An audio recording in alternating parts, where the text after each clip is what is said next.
ابراہیم علیہ السلام اللہ سبحانہ وتعالیٰ سے گزارش کرتے ہیں کہ آپ مردوں کو کیسے زندہ کریں گے؟ قال اولم تؤمن، اللہ سبحانہ وتعالیٰ کا ارشاد ہوا ابراہیم کیا تم ایمان نہیں رکھتے؟ قال بلا، ابراہیم علیہ السلام کہتے ہیں کیوں نہیں، ایمان تو رکھتا ہوں، ولکن لیطمئن،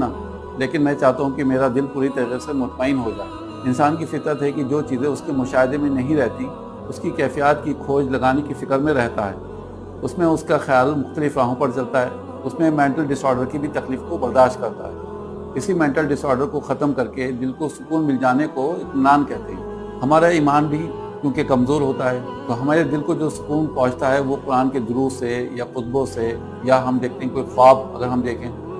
یا کسی کو ایکسیڈنٹ میں بچ جائے کوئی مجانہ طریقے سے، تو یہ چیزیں ہمارے دل ایمان میں اضافہ کرتی ہیں، ہمارے دل ایمان کو اور پختہ کرتی ہیں، کیونکہ انبیاء اور رسولوں کے ایمان کی کیفیت دوسری ہوتی ہے اور پھر ان کو لوگوں تک اس میسج کو پہنچانا بھی ہوتا ہے، تو ان کے دل کو سکون ملتا ہے وہ مختلف طریقے سے ملتا ہے۔